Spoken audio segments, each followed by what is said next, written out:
নমস্কার বন্ধুরা, কেমন আছো তোমরা সকলে? আশা করছি ভালো আছো, সুস্থ আছো। আমি আরও একটা নতুন ব্লগে তোমাদের অনেক অনেক স্বাগত। দেখো সকাল সকাল রোদ্দুরটা একটু উঠছে আর আমি বেরিয়ে পড়েছি আমার বাপের বাড়ি যাব। তোমরা ভাবছো দিদিভাই সকাল সকাল রাস্তা কেন দেখাচ্ছে? সত্যি ভাবছো তাই না? হ্যাঁ, আজকে আমি বেরিয়ে পড়েছি বাপের বাড়িতে সকাল সকাল তোমার দাদাভাইয়ের সঙ্গে। কথা বলবি না তো? দেখো সকাল থেকে ভিডিও দেবো বলছিলাম আর দেওয়া হয়নি। সকাল থেকে সমস্ত রকম কাজ শেষ করেছি। আজকে উঠেছি 5টাতে। বাড়ির সমস্ত বাসি কাজ, প্রতিদিনের কাজ সমস্ত শেষ করেছি। আর তোমাদেরকে দেখাবো বলে আর সময় হয়ে ওঠেনি, তাই একদম রাস্তাতে বেরিয়ে এসে কথা বলছি, হাঁপিয়ে যাচ্ছি। তো আজকে আসছি বাপের বাড়ি, চলে এসেছি। তোমার দাদাভাই কাজে যাবে বলে আমাকে রাস্তায় ড্রপ করে দিল, ওকে চলে গেছে। আমি হেঁটে হেঁটে যাচ্ছি এক্ষুনি। তো চলে এসেছি আর রোদটা একটু একটু করে উঠেছে। সমস্ত রকম কাজ শেষ করে আর অনেকক্ষণ ধরে রাস্তায় দাঁড়াতে হয়েছিল। তোমার দাদাভাই গেছিলো কোথায় একটা, তো আসতে দেরি হয়ে গেছে। ওই জন্য আমার ইচ্ছে ছিল বাড়ি থেকে ভিডিওটা করব, না করলে না এতক্ষণ ভিডিও করিনি, মনে হচ্ছে যেন কোথাও ফাঁকা ফাঁকা থেকে গেছে। তাই ভাবলাম যে একদম রাস্তায় এসেই ভিডিও শুরু করি। তো দেখো হাতে আমার এই যে ব্যাগ নিয়ে যাচ্ছি, আমি আর পাচ্ছি না, হেঁটে হেঁটে যাচ্ছি। আর তোমার দাদাভাই গাড়ি করে এসেছিলো, আমাকে এখানে ছেড়ে দিয়ে চলে গেছে। এখন দেরি হচ্ছে, ওর কাজে যাবে, ওই জন্য দেরি হচ্ছে। এই জন্য এখানে দাঁড় করিয়ে বললো তুমি চলে যাও, আমি কাজে যাবো। আমি বললাম ঠিক আছে। ওই জন্য মা ছেলে দুজন হেঁটে হেঁটে যাচ্ছি বাপের বাড়ি। তো দেখতেই তো পাচ্ছ রাস্তায় যাচ্ছি, তাই সমস্ত রকম কাজ শেষ করছি। কাজ বলতে কি বলো তো, ওই যে বাসি কাজ সমস্ত শেষ করেছি। আর শাশুড়ি মা রান্না করবেন তো একা, তাই সমস্ত রকম একটুখানি হেল্প করে দিয়ে এসেছি। করে ফেলবে, যাটুকু আছে করে ফেলবে, বিকেলে চলে যাব। আর একদম দেখা হচ্ছে, চলো মায়ের কাছে কি রান্না করেছে চলো খাবো। আমি কিন্তু বাপের বাড়ি জবে আসি না, না খেয়েই আছি, সব সময় না খেয়ে আসি। আমি যখন মামার বাড়িও থাকতাম তখনও না খেয়ে আসতাম। তখন বলতো কি বলতো, যে বাড়ি যাবে তো ওই জন্য ওর খিদে টিদে সব মরে গেছে। তো এখানেও এরকমই বলে, আমার শাশুড়ি মা বলে ও না খেয়ে যাচ্ছে, ও বাপের বাড়ি যাবে তো এখন খিদে টিদে পায় না, এরকমটা বলে। যাই হোক চলো একদম বাড়ি গিয়ে দেখা হচ্ছে। তারপর বাপের বাড়ি চলে এসেছি। আর দেখো আমার বাপের বাড়ি দেখো, চলে এসেছি আর সঙ্গে সঙ্গে কিন্তু রান্নাঘরে চলে গেছি। মা কি রান্না করছে, কারণ গিয়ে আমি কিন্তু কিছু খেয়ে যাইনি। তোমাদেরকে বলছিলাম না আমার জন্য কি কি রান্না করে রেখেছে, দেখেছো? আমি এলে খাবো, রান্না করে রেখে দিয়েছে, আমি এলে খাবো। ওই জন্য তো ফার্স্ট টাইম এসে মাকে বললাম আমাকে খেতে দাও, আর কিন্তু আমি খেয়ে আসিনি, তাই খেয়ে দিয়ে বসেছিলাম। আর আমার বাপের বাড়িটা দেখেছো, ছোট্ট হলেও কত সুন্দর আমার মা সাজিয়ে গুছিয়ে রেখেছে, কত সুন্দর আলপনা দিয়ে রেখেছে। আমার কিন্তু খুব ভালো লাগে, আমার মা ঘর গোছাতে ভালোবাসে, সত্যি বলছি। আমি আমার বাবার সত্যি একমাত্র রাজকন্যা। আমার বাবা গরিব হলেও আমাকে খুব ভালোবাসেন উনি, কিন্তু আমি আমার বাবাকে সত্যি খুব কষ্ট দিয়েছি, কিন্তু আমাকে আমার বাবা খুবই ভালোবাসেন। দেখো চলে এসেছি, আমার মা কিন্তু রান্নায় লেগে পড়েছে। আজকে আমার মা কি ভাজছে দেখেছো? মুড়ি ভাজছে, মুড়ি নয় ওটাই কি বলে বলো তো, চাল মুড়ি। যাই হোক তারপর রান্না বান্নায় লেগে পড়েছি। তারপর খাওয়া দাওয়া শেষ করে ঠাম্মার সাথে বসে গেছি গল্প করতে। গল্প করতে করতে কি মনে হচ্ছিল বলো তো, অনেক দিন পর যেহেতু বসে পড়েছি, তো গল্প করতে ঠাম্মার সাথে কতদিন পর, কতদিন আসিনি, তারপর বসছি একটু গল্প করতে ঠাম্মার সাথে। যাই হোক তারপর মায়ের পাশেও হেল্প করেছি খাওয়া দাওয়ার পর। হেল্প করে দেখো আমার মা কিন্তু অনেক ফুল বাগান লাগিয়েছিল, জানো তো, পুরো বাইকটা ভর্তি করেছিল। এখন নেই হয়তো, কিন্তু পুরোটা ভর্তি করে দিয়েছিল বাগান। আমার কিন্তু খুব ভালো লাগছিলো, জানো তো। তারপর মা কিন্তু অনেক কিছু রান্না করেছে। তোমরা কি ভেবেছো আরও যদি তার জামাই আসতো তাহলে আরও অনেক কিছু রান্না করতো, জানো? আমি এসেছি বলে অল্প কিছু হয়েছে, অল্প নয় তবুও অনেক, কিন্তু তার জামাই এলে আরও কিছু কিছু সাজিয়ে দিত। তোমাদেরকে দেখাতাম, যেদিন তোমার দাদাভাই আসবে সেদিন দেখাবো, থালা সাজিয়ে দেবে ওকে। যাই হোক তারপরে তাহলেও কিন্তু কম রান্না করেনি। তারপর কী সব রান্না করবে, পাস্তা আরও রান্না করবে, তাই কাকিমার বাড়ি থেকে একটু নিয়ে আসতে বলেছিল, কি বলো তো, গাজর।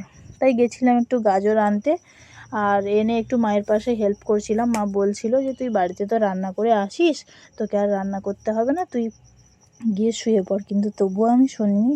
অনেক দিন পর যেহেতু বাপের বাড়িতে এসেছি, মায়ের কাছে রান্না পাশে না বসলে কথা বলে তো আমাকে একটুও ভালো লাগে না। যাই হোক সমস্ত কিছু কিন্তু রেডি করছে আমার বাড়িতে দিয়ে পাঠাবে বলে।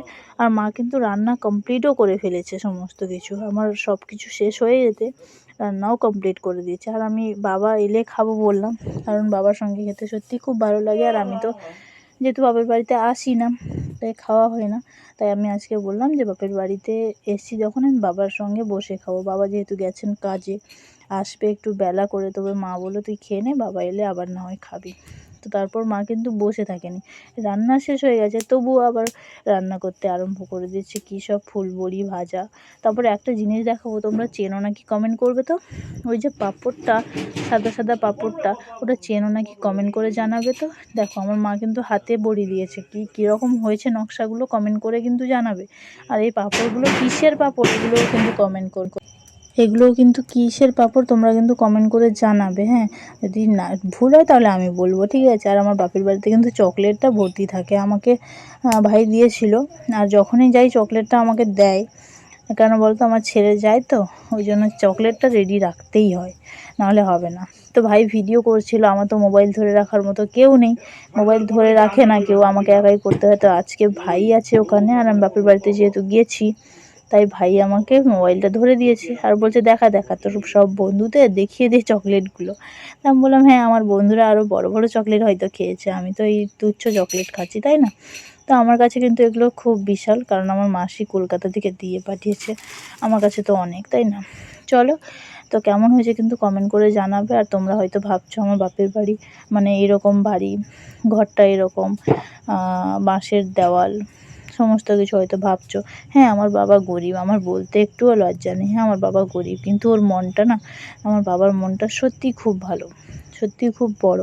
হয়তো অর্থ নেই, কিন্তু মনটা অনেক বড়, সত্যি বলতে। আমি কিন্তু বাপের বাড়ি এলে যদি আমি আসবো শুনি, মানে আজকে আসবো শুনি, কালকে আসবো, কালকে আসবো শুনি, তাহলে আজকে কিন্তু পয়সা না থাকলেও উনি বাজার করতে যাবেন, যেহেতু আমার মেয়ে আসবে, ওই আশা নিয়ে। খুব ভালোবাসেন আমাকে, বললাম না, অর্থ না হলেও মনটা অনেক বড় আমার বাবার। তো তোমাদেরকে আমার বাবাকে দেখাইনি, মাকে ছবিতে দেখিয়েছিলাম, কিন্তু বাবাকে দেখাইনি। তো একদিন সময় এলে অবশ্যই দেখাবো, অবশ্যই তোমাদের সঙ্গে আমার বাবাকে দেখাবো তোমাদেরকে। আমার বাবা সত্যিই খুব ভালো, আর তাই আমি কি বলো তো, বাপের বাড়িতে আসতেও ভালোবাসি। দেখো বাবা মা ভালো হলে কোনো মেয়ে চায় না যে বাপের বাড়িতে যাব না। আর কোনো মেয়ের কাছেও জানি না যে বাবা মা খারাপ, কোনো মেয়ের কাছে এটা কিন্তু কোনো দিন শুনিনি। আর কোনো সন্তান, শুধু মেয়ে নয়, কোনো সন্তানের কাছে বাবা মা খারাপ, এটা কিন্তু ভুল কথা, তাই না। যাই হোক, মা কিন্তু ভাজছে এই পাঁপড়গুলো। আর এই পাঁপড়গুলো কিসের পাঁপড় কিন্তু কমেন্ট করে জানাবে। অবশ্যই বুঝতে পারছো কি না জানি না, এগুলো মানে দেখে কাছ থেকে একটু দেখাচ্ছি তো, বুঝতে পারছো কি না জানি না, তবে একটু কমেন্ট করে জানাবে। আর আমাকে না খেতে এতটাও ভালো লাগছিল না, সাদা সাদা একটু লাগছিল। তারপর খাওয়া দাওয়া শেষ করে রেডি হয়ে নিয়েছি বাড়ি আসবো বলে। আমার দাদাভাই তো গেল না বাড়িতে কাজের জন্য, আমার বাবা আমাকে সাইকেল করে আমাকে ছেড়ে দিয়ে আসছে। তাহলে দেখেছো, আমার বাবা সত্যিই খুব ভালোবাসে, সাইকেল করে আমাকে ছেড়ে দিয়ে আসতে গেছে আমার বাড়ি। আমার বাবা অনেক কষ্ট করে আমার জন্য, হয়তো আমি অনেক কষ্ট দিয়ে ফেলেছি, তবুও হয়তো আমার বাবা মন থেকে নয়, এখন মেনে নিয়েছে অবশ্যই, তাই না। তো বাড়ি চলে এসেছি, আর আমার মা ব্যাগে করে দিয়ে পাঠিয়েছে তরকারিগুলো। তোমাদেরকে তো দেখালাম, আর খুলে দেখাচ্ছি না, ওখানে তো দেখালাম কী কী দিয়েছে, সমস্ত কিছু ভরে দিয়েছে। আর না, আমি একটা জিনিস নিয়ে এসেছি, তোমাদেরকে পরে দেখাবো, পরে তোমাদের সঙ্গে শেয়ার করব, ঠিক আছে।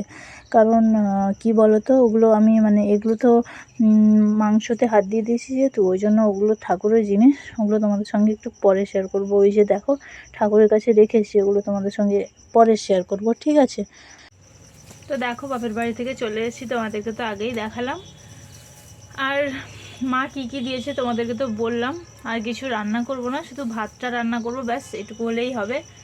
আর আজকে রাত্রে মানে কোনো কিছু রান্না করব না, ভাত রান্না করলেই সবাই খেয়ে নেবে, তাই শুধু ভাতটা চাপাবো, মানে উনুনটা ধরাচ্ছি, ধোঁয়া ধোঁয়া হচ্ছে, দেখতেই পাচ্ছ। তো আর কি, সারাদিন তো দেখলে তোমরা কি করলাম, আমার মা কত কিছু রান্না করলো। যাই হোক, কালকে আবার দেখা হবে, টাটা। তোমরা কিন্তু সঙ্গে থাকো আমার, ভালো থেকো।